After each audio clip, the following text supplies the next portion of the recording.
Which kind of soil are you? Matthew chapter 13 verses 18 to 23.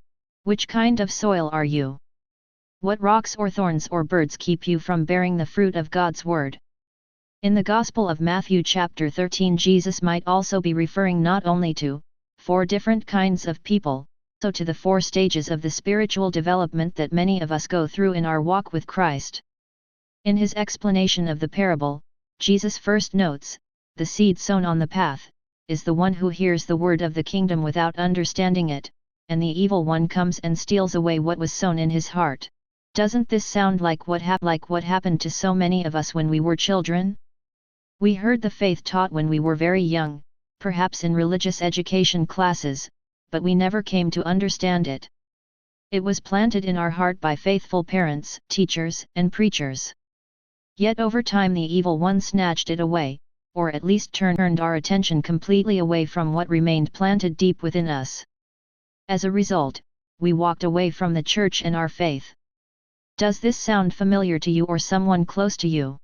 Jesus explains, the seed sown on rocky ground is the one who hears the word, and receives it at once with joy. But he and lasts only for a time. When some tribulation or persecution comes, because of the word, he immediately falls away. Doesn't this sound like what has happened to so many of us during our youth and young adulthood? Still rather naive, we responded with enthusiastic joy to some charismatic preacher, or engaging Bible teacher, carried away by a born-again conversion experience. With great emotions we came back to Jesus, often complaining about our childhood teachers who failed to teach us the true gospel. In time, though, as our lives became more complicated and challenges rose to our newfound faith, we drifted back into spiritual inactivity. Does that also sound familiar? The parable continues, the seed sown among thorns is the one who hears the word, but then worldly anxiety and the lure of riches choke the word and it bears no fruit. Does this sound like what has happened to so many of us later in our adult years? Establishing a family and pursuing a career, we became distracted by the concerns of work and home life, and God's word was silenced within us. Yet Jesus also speaks of the 4th soil. He talks about that point in our lives when, by the grace of God, we not only heard but understood the gospel.